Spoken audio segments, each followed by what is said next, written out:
So I want to give Chase as much time as he can. I heard him speak at the Atlantic Federated Republican Women Group, and it was phenomenal. I said, we've got to have him here. He's like my brother from another mother. You know, I was like, he's saying all the stuff I would say. Oh my goodness! But you know, it sounds different coming from a white man. But I'm gonna let Christine introduce him, and then the next voice you hear after her will be Chase.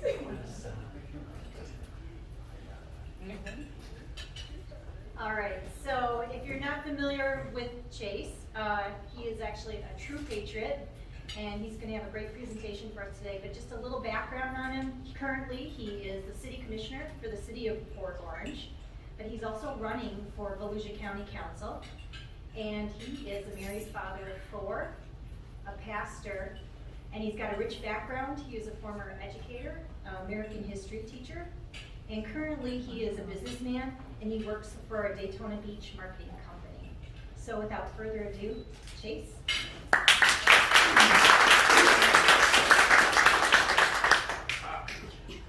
I can't wait to hear me speak after all of that. Thank you guys for having me. It's really a great honor to be here.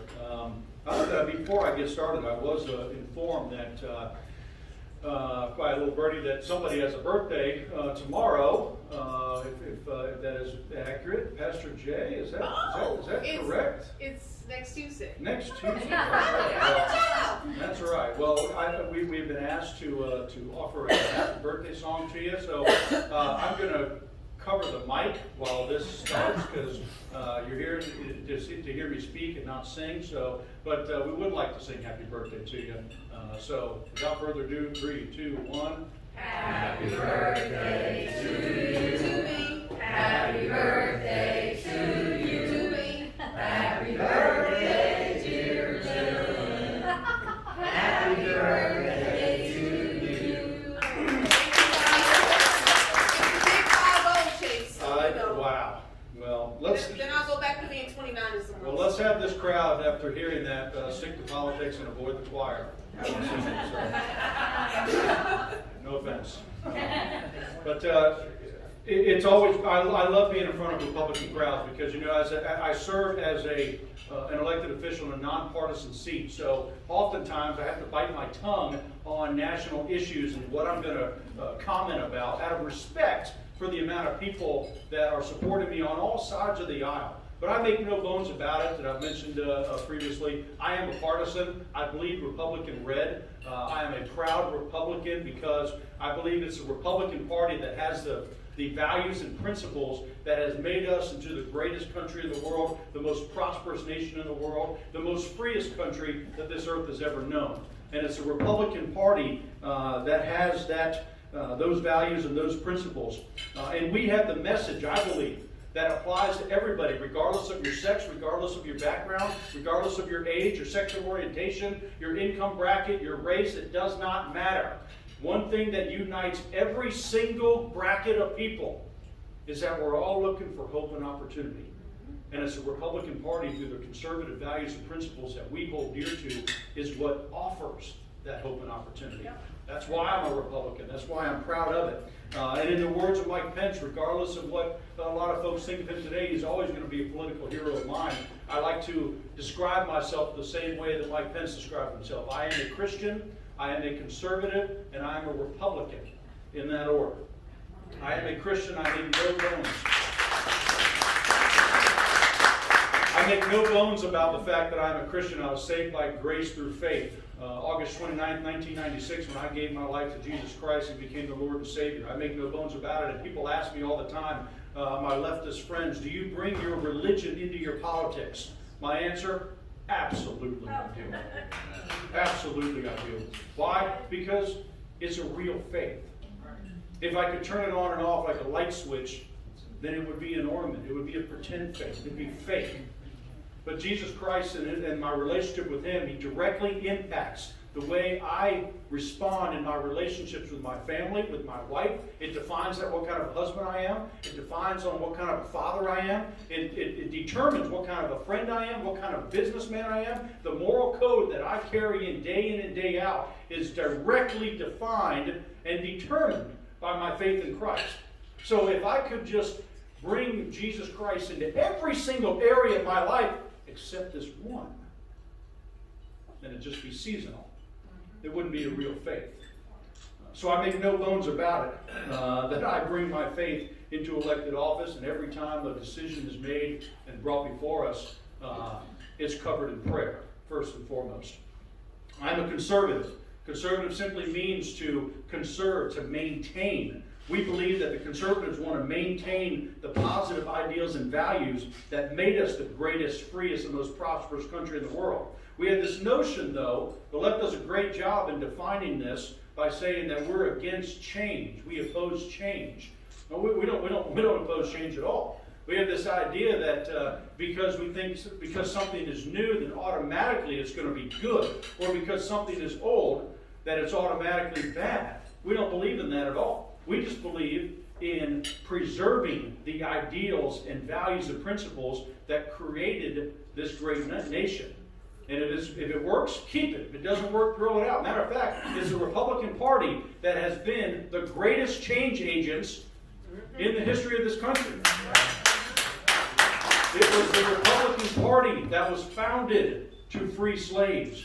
It was the Republican Party that was the one pushing to get African Americans the right to vote. It was the Republican Party that was the front runner in getting women the right to vote. It was the Republican Party that passed the Civil Rights Act of 1957. It was the Republican Party that was needed to get the Civil Rights Act of 64 and the Voting Rights Act of 65 passed. Because more Democrats voted no against those than Republicans did. Listen, we have been on the right side of every major issue in this country. We're not perfect, but our values and principles have been on the right side of history, and there's no sense changing it up right now. So what I would ask you, I'd ask this crowd, not for a response, just think in your head, what are some of the greatest challenges that we face? What do you think our greatest challenge is as a Republican Party? There's a lot of them, but I would submit to you today that probably our greatest challenge that this party is facing, which I believe is the very foundation of all those things that you may be thinking of right now, the greatest challenge is finding the right formula to convey our message to the general public. Because the reality is, let's face facts and let's own up to it, we are losing the narrative war. We're losing. It is what it is. And we can either be a sore loser and deny it, or we can accept it, change, and move on and figure out a way to combat the opponent. Because right now the left has been successful because they have found a proven formula. What they do is they understand that emotions rule the day. Emotions tend to often trump logic and reason. We know that, and the Bible teaches us very clearly. The heart is deceitful above all things. They want you to make decisions based on your emotion. And we know, especially as parents and as individuals, that you don't make decisions based on your emotions, because your emotions are can change with just the tune of a song coming on the radio. Remember back in the day when you broke up with your girlfriend or boyfriend and that song came along. And it reminded you of that moment that you used to share. Emotions are really powerful. That's why we always tell our people when we're in your leadership position, don't make decisions until you cool down. I don't want to call that person yet because I'm fired up and I know I'm going to say something that I'm going to regret. Yep. We know that. That's just logic. That's smart reasoning. And we want to tell our children to do the same thing. Calm down, think before you act. But far too often, we don't. And when we do, we even know that we don't. I know I shouldn't do it, but I'm going to do it anyway. Why? Because it feels good.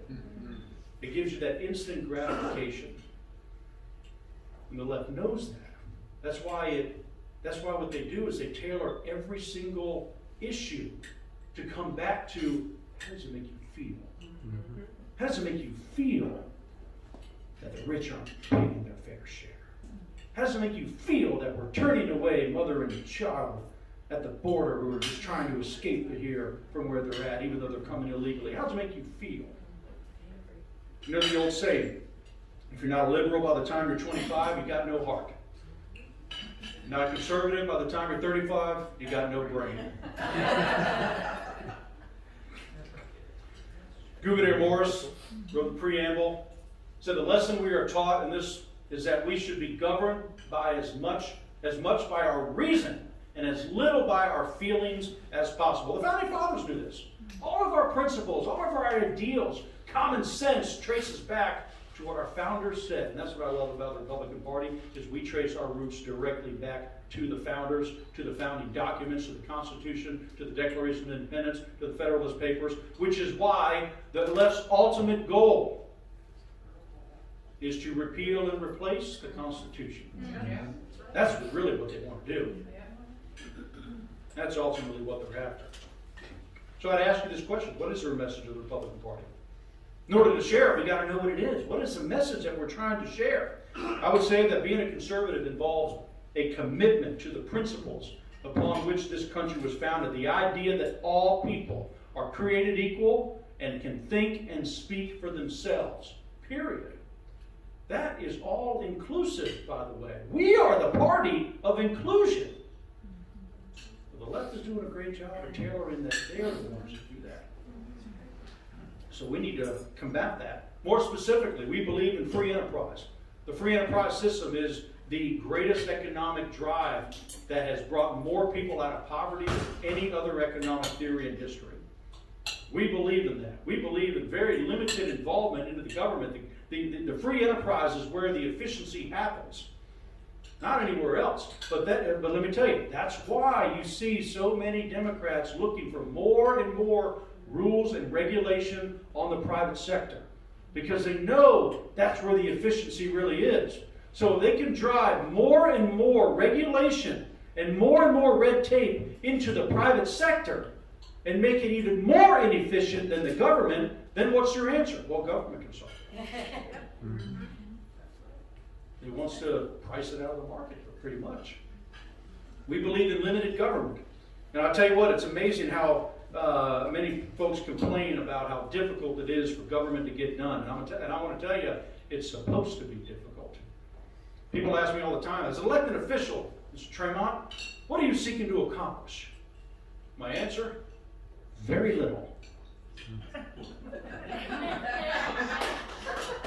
Why should I? The more government does, the worse off it is. We believe in limited government. The founders understood that. That's why they made it so difficult to get bills passed. It goes through a subcommittee, another subcommittee, and then finally to a committee, back to a subcommittee, back to a committee, finally voted on the House floor, then it goes over to the other chamber and Senate or the House, and it goes to another subcommittee, another subcommittee, back over there after the amendments are made. It's an act of Congress to get something done. There's a reason for that saying. And it's supposed to be difficult because the founders understood that the more the government does, the worse off life is. And I submit to you the same thing, and I'll defend my local elected officials. People are always telling you, hey, government needs to be operating more like a business. No, you don't want that. And the reason, it needs to operate with the mindset of the business, in that you live within your means, you spend what you have, not what you hope you have. But government is designed to be the organization that has more transparency and accountability than any other institution in the world. That's why it's slow. That's why it's deliberate. If you want local governments and everyone else to operate like a business, okay, get rid of the RFPs, get rid of your sunshine law, and the same people are going to get the contracts every single day. Because why do your businesses operate so efficiently? Because they know who's going to get the job done. They go right to them. Business doesn't work that way. The government doesn't work that way. It's designed that way to get as little as possible done so the private sector can do it all. That's what we believe in. We believe in living in government in individual freedom.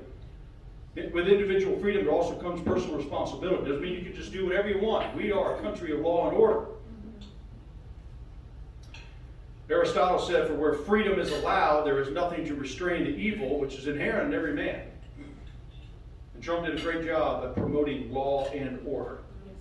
We believe in individual liberty, the ability for people to make their own decisions. And with that comes great opportunity for everyone. You know, everybody's going to have multiple different trials and different temptations and different backgrounds and challenges they have to overcome, but everyone has the same opportunity. That's what I love about our conservative values. And here's some good news. The fact of the matter is we're not in the minority. It may feel like it sometimes. It may feel like the entire world is against us, but the reality is conservatives actually make up 37% of the population. Only 24% call themselves liberal. And you look at this chart here, fascinating chart. It looks at the timeline dating back to 1992 and just where we've had the conservatives have started. Back in 92, 36%, 38%. But look, we're dipping down a little bit. We're not gaining any ground, unlike the Democratic Party. 17% called themselves liberal in 1992. They're up to 26%. That should alarm us. There's a reason for that. The left is playing the long game. Why is this happening? Well, it's very clear. Because they control just about every mouthpiece of influence out there. The classrooms, the media, entertainment, music. Everywhere where there is a captive audience, the left controls it right now. And the scariest part about that, being a former pastor and an ordained minister of the gospel, it's seeping into the pulpits. Yeah. That's the sad part right now. Only 7% of journalists call themselves conservative. Don't expect the media to be on our side. Not going to happen. Ever. I know you can't read this, but I'll share some stats with you. And I appreciate the school board member we have up here and get behind Flagler County Schools, because after being in Volusia County Schools, and no disrespect to them, Flagler County's doing it well. They've got some good leadership here. Always room for improvement. But I'm pretty active in our Flagler schools. I work closely with our Education Foundation right here. Joe Rizzo just does a fabulous job. Get involved as much as you can. But listen to these stats. Among English teachers around the country, there are 97 Democrats for every 3 Republicans. With the proportion being even more one-sided among health teachers, we're 99 Democrats for every 1 Republican. Wow. While there are slightly more Republicans among math and science and social studies teachers, among high school teachers overall, there are 87 Democrats for every 13 Republicans. Of the 66 top-rated liberal arts colleges, 39% of them had not a single registered Republican professor. In the social science departments, the Democrat to ratio was 133 to 1. In the United States, registered Democrats and Republicans are roughly equal, but an examination of 150 departments and upper-level administrations at 32 elite colleges by the Center for the Study of Popular Culture, not a conservative think tank, found that the national ratio of registered Democrats to registered Republicans was more than 10 to 1. Not a single department of any of the 32 schools even remotely approached equality. The closest any school came was Northwestern University, where 80% of the faculty were registered Democrats, 20% registered Republicans. At Brown University, the ratio was 30 to 1. Researchers could not identify a single Republican on the faculty at Williams, Oberlin, MIT, Haverford College. Problem's getting worse. The ratio of liberal and conservative professors have profoundly changed from 4 to 1 just a few years ago to 17 to 1 today. The strategy is clear. Adolf Hitler said it himself. Let me control the textbooks and I will control the state. Our children are the targets. So what do we do about it? Well, as it pertains to our schools, I think our fight is twofold. We got to fight as much as we can to prevent indoctrination in our public schools. I'm happy to see that's happening here. But the main fight needs to be expanding school choice. And I'm proud that we live in a Florida state where we've expanded it more than any other state, but we still have a long way to go. I believe school choice should be available to every single student, regardless of their age, regardless of their income bracket. That's just what I believe. Parents should have the right to determine their choice of education for their children. And I'll make a statement here. It might be controversial to some, especially being an ordained pastor, is that I think we need to avoid the fight of getting prayer and Bibles back in our schools. The ship has sailed. It's gone. It's out. It's not coming back. And if it does come back, I'm not sure we want it back. Because I've spent enough time in the education system, and I've seen what the history, and you can see today what the history teachers are doing with history books. The revision that's taking place all throughout is astronomical. You see what they're doing to our textbooks in science classrooms. Can you imagine what they'll do with the Bible? Can you imagine what a non-believer would do with God's Word when he's required to teach the Bible to innocent, vulnerable teenagers? We already have enough of that in college, where the professor makes it their goal to destroy the faith of the 18-year-old that just came from Bible study from their youth group days and now being intellectually challenged. That's why I take the proponent of, I don't want them having their hands on it. That's our job as parents. So what can we do about it? One of my favorite passages in all of Scripture when I was a pastor was 1 Peter 3:15. Always be prepared to give a reason for the hope that you have within you. But do this with gentleness and respect. Listen, if we believe that we have the message of hope and opportunity, if we truly believe that we have the message that applies and transcends party lines and racial boundaries and age brackets and genders, if we truly believe that, then there will be a sense of urgency on our part to share that message. To go into all the communities and talk to them. Don't be content with just preaching to the choir every day, but talk to people that disagree with you. But the key is, just like sharing the gospel, do it with gentleness and respect. There's a tone in which you have to approach this. If you're just going in there to win a debate, just going in there to beat somebody and prove them wrong, it's the wrong mindset. And if someone is in that argument with you just trying to do the same thing, don't waste your time with that. Do them a favor and walk away. Because there are more people out there that need to hear the message, that want to hear the message. But we're wasting our time with people that just want to make an argument. We don't want to make an argument, we want to make a difference. And we want to do that with the truth. History is on our side. The Constitution's on our side. The issues are on our side. And if you look all throughout history, the results, time and time again, have been on our side. So you look at some of the American founding principles, very clear. We hold these truths to be self-evident that all men are created equal. They are endowed by their Creator with certain unalienable rights, and among these are life, liberty, and the pursuit of happiness. You know, the thing, right?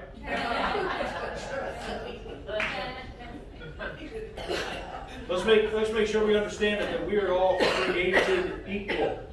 That means there is a God above. Our rights, we've heard it time and time again, our rights do not come from government, they come from God. This is why that the left's primary target, what's the old phrase, the old saying that the greatest trick the devil ever pulled was convincing the world that he doesn't exist. The greatest target right now is our Christian faith.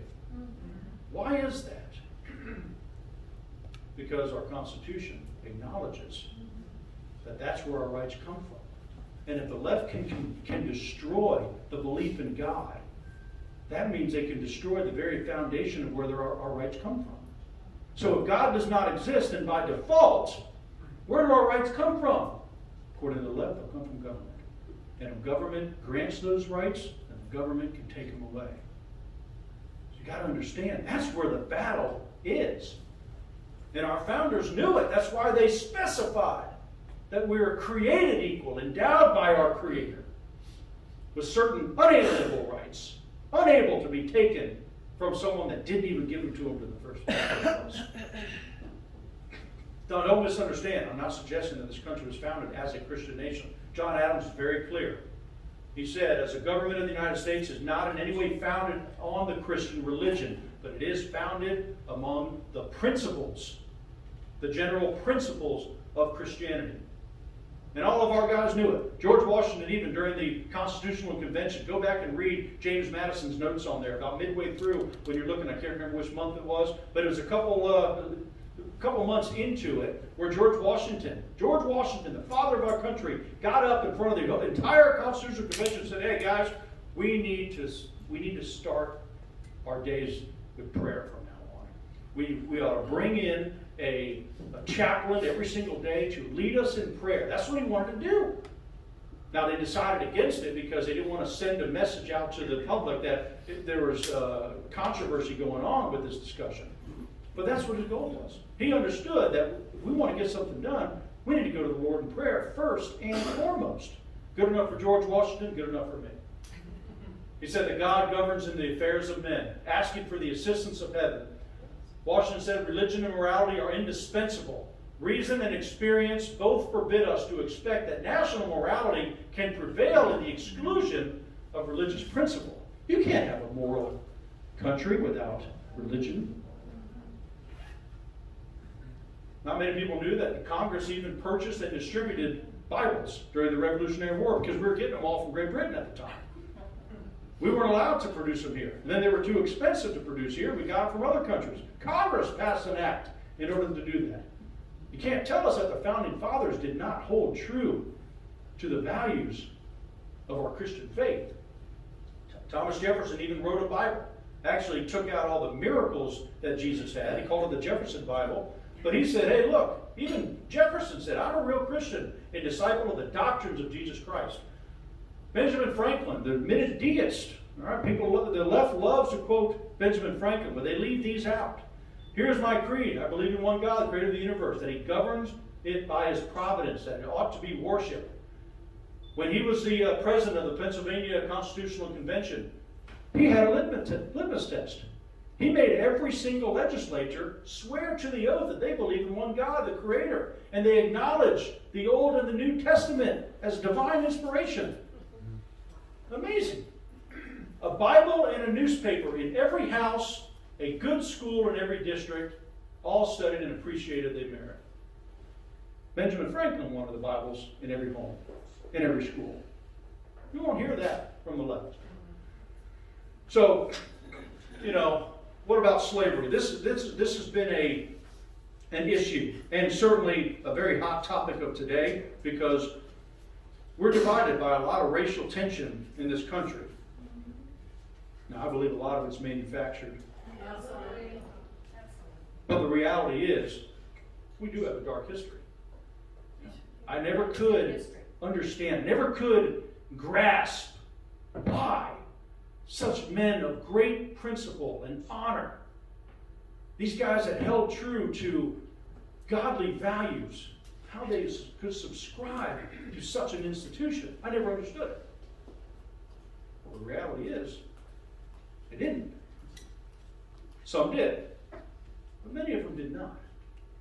We're taught, or we're supposed to be taught, that this country was founded upon racism, founded upon slavery. That's the whole idea of the 1619 Project. That's why the left wants to make the birth year 1619, because they don't have any real evidence to suggest that this country was founded as a racist nation, so they have to change the year of our birth in order to fit their narrative. But we really did have a dark history. Right? I mean, every life does, every institution does, every organization does, and every country in the world does. What we need to do is, number one, recognize it and own it, which we have as a nation. The Republican Party are the first to recognize that, by the way. And we're the first to act on that. We started this party to deal with this issue. As Republicans, we should be the strongest condemners of racism.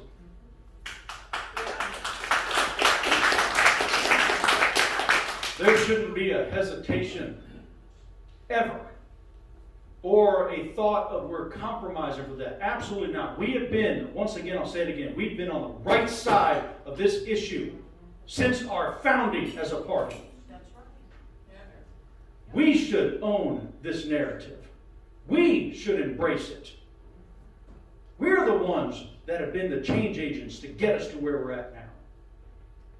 It's our party that offers hope and opportunity. Our job, we can get into discussion of whether or not systemic racism still exists or whatnot. That's not the argument. And that's not our job. Our job is to make sure that every little boy and every little girl of all races and backgrounds has an opportunity to experience that hope, that opportunity for a better life. That's what our job is. Understand the facts about our foundings, that not all the founders believed this way. As a matter of fact, most didn't. The truth is, they tried to get rid of it. I always ask that question, why did the founders get rid of it at the time? A lot of them tried to. They really did. Look at some of the historical works. We'll have a little history lesson to deal with this, and I'm almost done here. Here's a rough draft of the Declaration of Independence that Thomas Jefferson wrote. Not many people realize that he wrote a rough draft first. It was edited by a number of people, and some things made it in, some things didn't. One of the things that did not make it in was Jefferson's massive rebuke of slavery. Now, Jefferson was a controversial figure because he also owned hundreds of slaves. Yet he's on record as condemning it quite a bit. He's also on record as opposing expanding government, yet he doubled the size of it with the Louisiana Purchase. So he was a controversial figure. But here's what he said, talking about the king. He's waged a cruel war against human nature itself, violating its most sacred rights of life, liberty, and in the persons of a distant people who never offended him, carrying them into slavery. This was in the Declaration of Independence, in the rough draft. He said this, suppressing every legislative attempt to prohibit or restrain this execrable commerce. The colonies, time and time again, tried to halt slavery, tried to halt the importation of slavery, tried to ban the sale of slaves, constantly overruled by the British Parliament. That's the real history that our students need to know. John Adams, he said this toward the end of his life. He said, basically, I have long wondered that the original rough draft had not been published. I suppose that the reason that the original draft of the Declaration was not published is because of the vehement, whatever that word is, vehement attack against Negro slavery.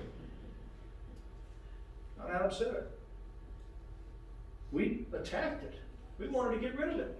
He said this, George Mason, read the Constitutional Convention Notes by James Madison. Fascinating book, very long. George Mason said this infernal traffic originated by the British merchants. The British government constantly checked the attempts of Virginia to put a stop to it. Why isn't that history being taught? That's not going to be in the 1619 project, I guarantee it. Providence punishes national sins by national calamities. Benjamin Franklin founds the association called the Junto. Members are asked to work against and oppose slavery. In 1760, South Carolina legislature ends the slave trade in the colony. The British government overrules this law. 1768, Maryland can no longer buy or sell slaves.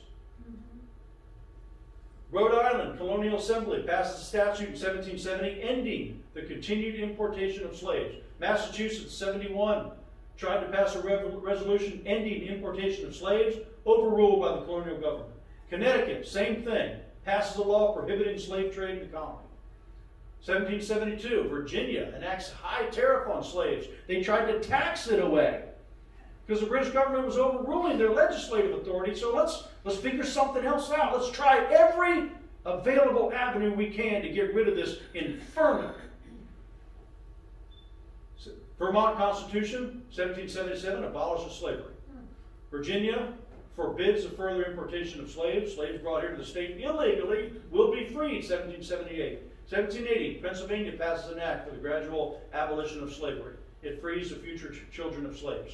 Time and time again, within a few years of the ratification of the Constitution, these states were already abolishing slavery.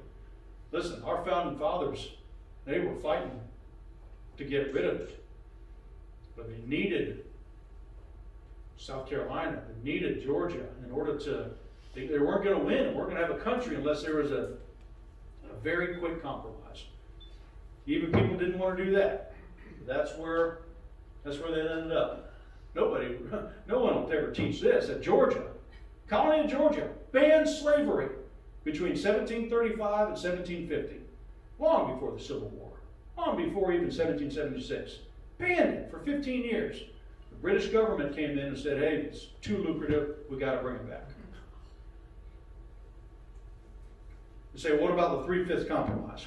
I hear this all the time when I'm in debates and discussions on the radio or with friends or whatever. The 3/5 compromise. It's in the Constitution that a person is only, a black person is only 3/5 of a person. That's racist. You didn't even want to make him a whole person. Well, the reality of it is this was based on a taxation population for the southern states. And what was happening was the southern states wanted to, the slave states, they wanted to count each slave as a whole person for a greater population for the census count. And if they had a greater population, that means they get more representatives and therefore more power in Congress. The anti-slave states, the free states, which by the way, where African Americans were counted as a full person, they said, no, wait a second. No, if you want to have this horrendous institution of slavery, then you're going to pay for it. We're not going to count them as a full person because you call them property. Now, if you want to make them a real person, if you want to set them free, then we'll give you the full population. But this was designed to punish slavery, the institution of it. Frederick Douglass. Therefore, instead of encouraging slavery, the Constitution encourages freedom by giving an increase of 2/5 of political power to free over slave states. He said, so much for the 3/5 clause. Taking it at its worst, it still lends to freedom, not slavery. For be it remembered that the Constitution nowhere forbids a colored man to vote. Frederick Douglass, just a fascinating person. I'll close out.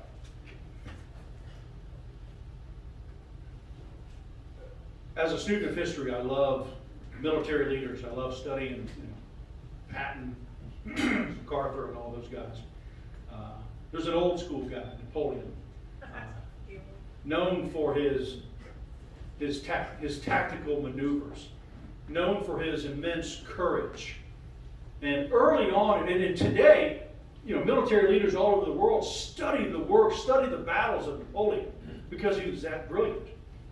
But we never would have heard of Napoleon had not been for one of his early battles. When he was about 25, 26 years old, he had received the commanding charge for a particular battle.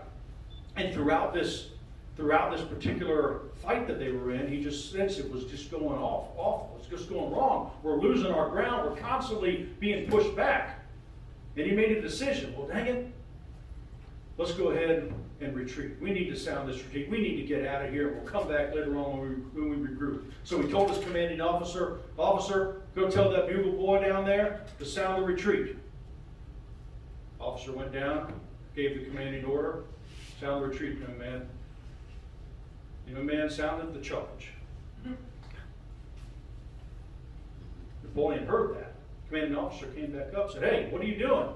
I gave you a direct order. Now go back there and tell that young man to sound that retreat. We have to get out of here. Yes, sir. Go back down there and do it.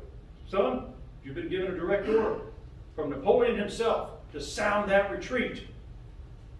Again, he played the charge.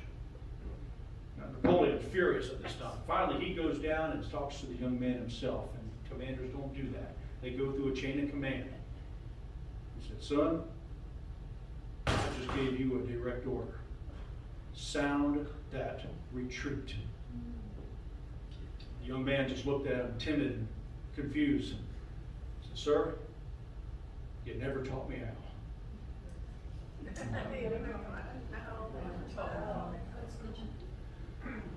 Well then, son, play the charge.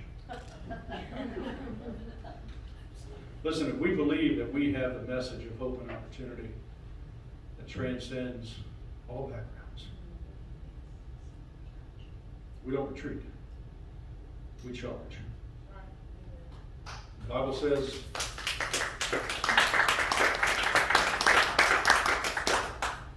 very clearly, let's not become weary in doing good, for at the proper time we will reap a harvest. We have to be willing to go into all the communities and share this message of hope and opportunity. People need to know not just what we're against. They need to know what we stand for. Don't be content with preaching to the choir. Let's tell everybody.